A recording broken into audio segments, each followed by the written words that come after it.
बताइए। एक छोटे से अंतराल के बाद हम सब फिर मुखातिब हैं। नशे के धुरंधरों के धमाल को अपनी धुआंधार धरपकड़ की धमक से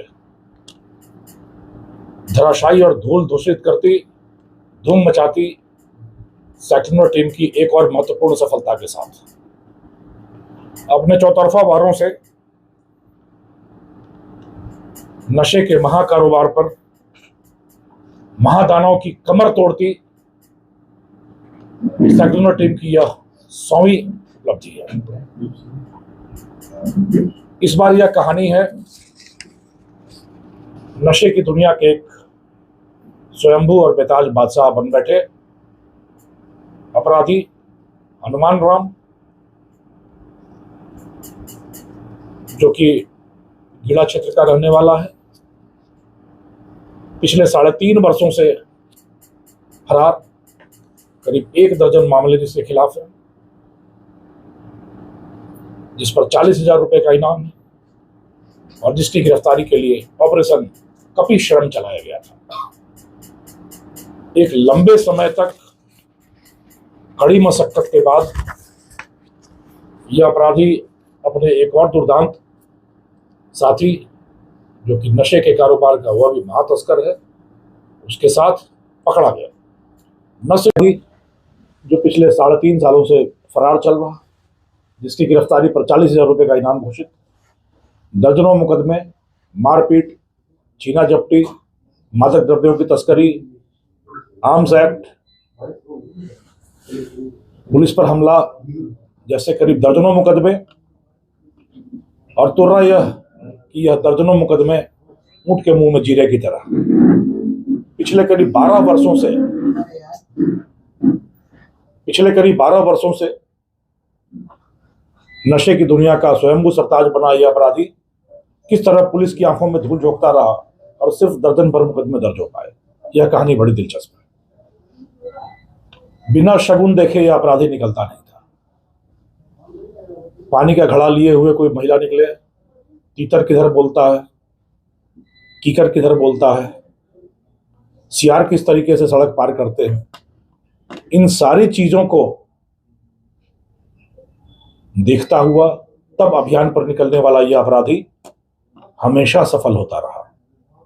बहुत कम मुकदमे मादक द्रव्यों की तस्करी के इसके खिलाफ दर्ज हो पाए। पर विडंबना यह देखिए, समय का व्यतिक्रम, कि हाथ में जादुई कड़ा पहनने की ललक, उस जादुई कड़े को मंत्रबद्ध कराने, मंत्र सिद्धि कराकर यह टोटका करना कि जब तक हाथ में यह कड़ा रहेगा दुनिया की कोई भी ताकत उसको पकड़ नहीं पाएगी। और उस कड़े की मंत्र सिद्धि के लिए वह उज्जैन जाता है और वह कड़ा ही उसके गले की फांस बन जाता है। तो हाथ के जादुई कड़े से पुलिस की हथकड़ी पहनने तक उज्जैन से जोधपुर तक का सफर तय किया अपराधी हनुमान राम ने। कहानी वही टकसाली कहानी है, एक ही सांचे में ढले हुए एक से सिक्के। वही कहानी जो आमतौर पर इन मादक द्रव्य के तस्करों के जीवन की कहानी रही है। पढ़ाई लिखाई में मन न लगना, 10वीं 12वीं के बाद पढ़ाई छोड़ देना, दुस्साहसी होना, जल्दी पैसे कमाने की ललक, अति महत्वाकांक्षा और गलत सोहबत। और हर अपराधी की तरह पिता का प्रयास कि पुत्र सही दिशा में चले, तो कभी एक व्यापार में लगाया, कभी कपड़े के व्यापार में कर्नाटक भेजा, कभी गाड़ियों का व्यापार राजस्थान में कराया, और पूत के पांव पालने में ही नजर आ जाते हैं।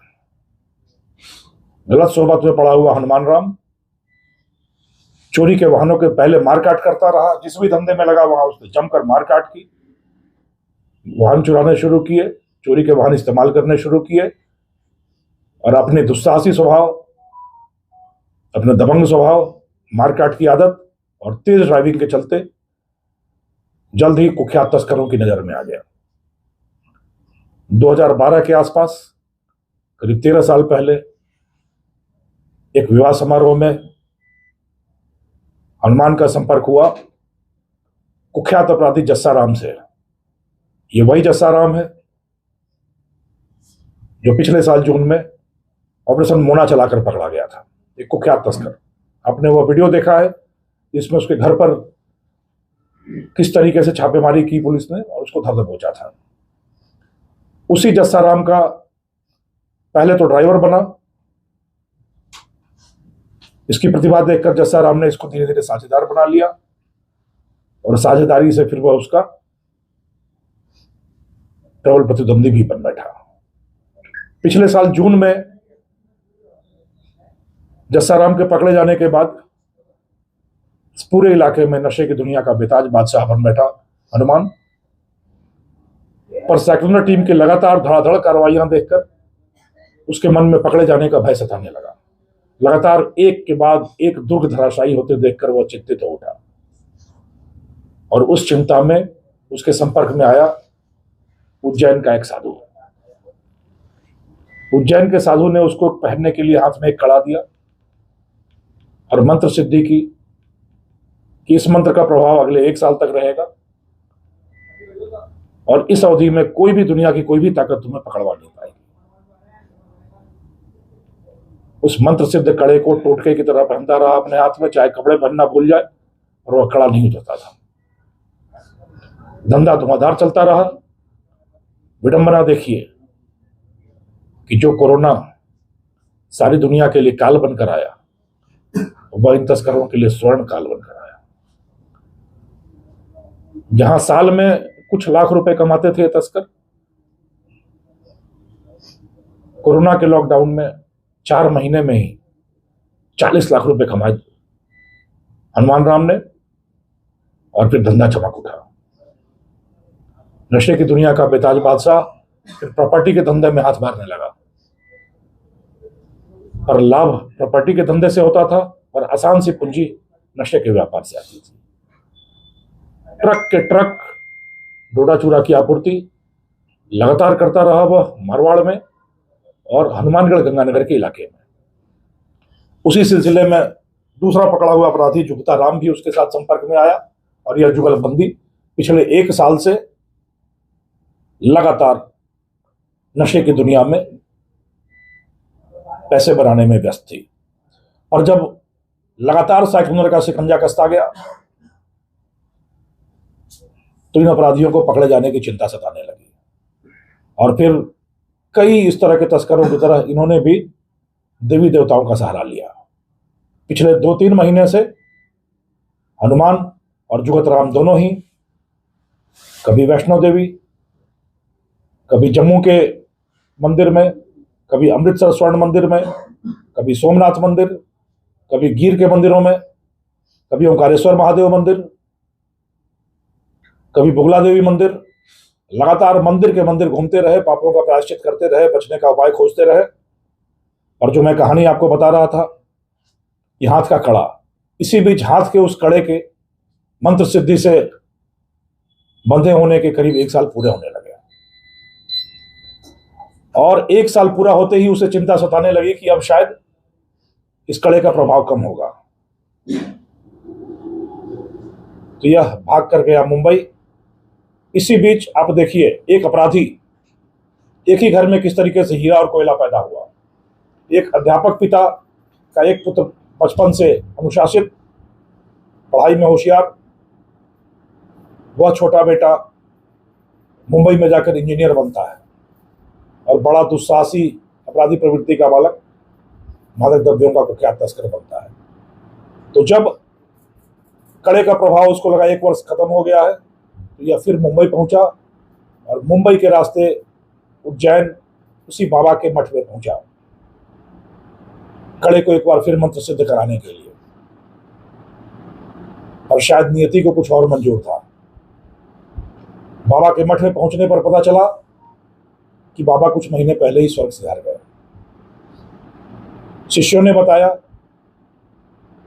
कि 1 वर्ष तक तो मंत्र सिद्धि का पूरा असर रहता है पर उसके कुछ महीनों बाद तक भी असर रहता है और इस बीच बाबा के जो मुख्य शिष्य हैं वह साधना कर रहे हैं और वह इस सिद्धि को में महारत हासिल करेंगे तो आप कुछ महीनों के बाद आ जाना, एक बार फिर इसको मंत्र सिद्ध कर दिया जाएगा और वहां दक्षिणा के तौर पर भारी राशि चुकाकर यह अपराधी एक बार फिर विकल हुआ, व्याकुल हुआ और फिर से मुंबई अपने भाई के पास भागने के आतुर हुआ। और काल उसका इंतजार कर रहा था। जुगताराम जिद कर बैठा कि जोधपुर में एक शादी है, एक दिन के लिए चलना है, और कोटा में एलन कोचिंग में हनुमान की बेटी कोचिंग कर रही थी। तो यह लालच भी हो आया कि कोटा में बेटी से मिलते हुए शादी में जाएंगे, एक दिन शादी अटेंड करेंगे और फिर वापस मुंबई भाग आएंगे, क्योंकि कड़े में अब वो असर नहीं रहा। कड़े में वो असर रहा हो ना रहा हो, पर कड़ा अपना असर दिखा गया और उज्जैन पहुंचे हनुमान की कहानी वहीं समाप्ति की पटकथा लिख दी गई। साइक्लोनर का रडार वहीं से एक्टिव सक्रिय हो गया। पहली तैयारी साइक्लोनर की थी कि कोटा में जब बेटी के पास यह आएगा तो वहीं इस पर घेरा डाला जाएगा, पर कड़ा मंत्र सिद्ध न होने से व्याकुल हनुमान कोटा आया तो जरूर, पर 15-20 मिनट बेटी से मिलकर वापस रवाना हो गया। साइक्लोनर की दूसरी टीम बर के